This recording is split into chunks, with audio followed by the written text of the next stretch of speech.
MLC కవిత అరెస్టుతో బీజేపీకి సంబంధం లేదని ఆ పార్టీ తెలంగాణ రాష్ట్ర అధ్యక్షుడు కిషన్ రెడ్డి అన్నారు.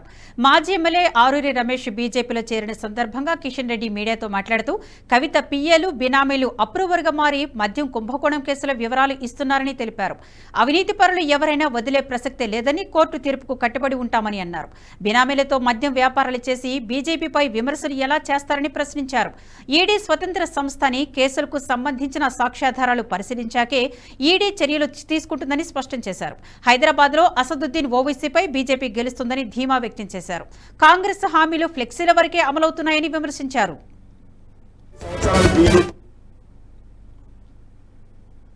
అప్పుడున్నటువంటి టీఆర్ఎస్ ప్రభుత్వమే సిబిఐ దర్యాప్తు చేయకుండా చట్టం చేసి తెలంగాణలో సిబిఐ దర్యాప్తు చేయడానికి వీలేదని చెప్పి చట్టం చేశారు. అప్పుడు కాంగ్రెస్ పార్టీ ప్రతిపక్షంలో ఉన్నప్పుడు ఉత్తరం రాసింది ఢిల్లీకి, కాళేశ్వరం మీద దర్యాప్తు చేయండి అని చెప్తే ఆ రోజు మేము మళ్ళీ కాంగ్రెస్ పార్టీకి ఉత్తరం రాశాము. తెలంగాణ రాష్ట్ర ప్రభుత్వము సిబిఐ దర్యాప్తుకు అంగీకరించడం లేదు కాబట్టి మేము చేయడానికి వీలేదని కాంగ్రెస్ పార్టీ ఉత్తరం రాశాం.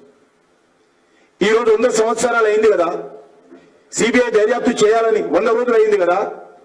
ఈ 100 రోజుల్లో మరి సిబిఐ దర్యాప్తుకు ఎందుకు కాంగ్రెస్ పార్టీ ప్రభుత్వం ముఖ్యమంత్రి రేవంత్ రెడ్డి ముందుకు రావడం లేదో తెలంగాణ ప్రజలకు చెప్పాలి. ఈ 100 రోజులు తూతూ మంతరంగా 6 గ్యారెంటీలు అమలు చేశారు. ఎక్కడంటే ఫ్లెక్సీలలో కనిపిస్తుంది. ఫ్లెక్సీలలో ఇళ్ల ఫోటోలు వేసి ఆ పేద ప్రజలందరికీ ఇల్లు. హైదరాబాద్ లో మెట్రో ట్రైన్ పక్కన రేవంత్ రెడ్డి నిలబడతాడు. అన్ని రకాలుగా ఈరోజు ప్రచారం చేస్తున్నటువంటి ఖర్చు కూడా, ఆ ప్రచారం కోసం చేస్తున్నటువంటి ఖర్చు కూడా ఆ పథకం మీద ఇంతవరకు ఖర్చు పెట్టలేదు. కానీ విస్తృత స్థాయిలో ఈరోజు ప్రచారం చేసుకుంటున్నారు. తెలంగాణ ప్రజలు అన్ని గమనిస్తున్నారు. ఈ రాష్ట్ర పరిస్థితి ఏంటో తెలంగాణ ప్రజలు వచ్చేటువంటి పార్లమెంట్ ఎన్నికల్లో కూడా స్పష్టంగా మరి సందేశం ఇవ్వబోతున్నారు.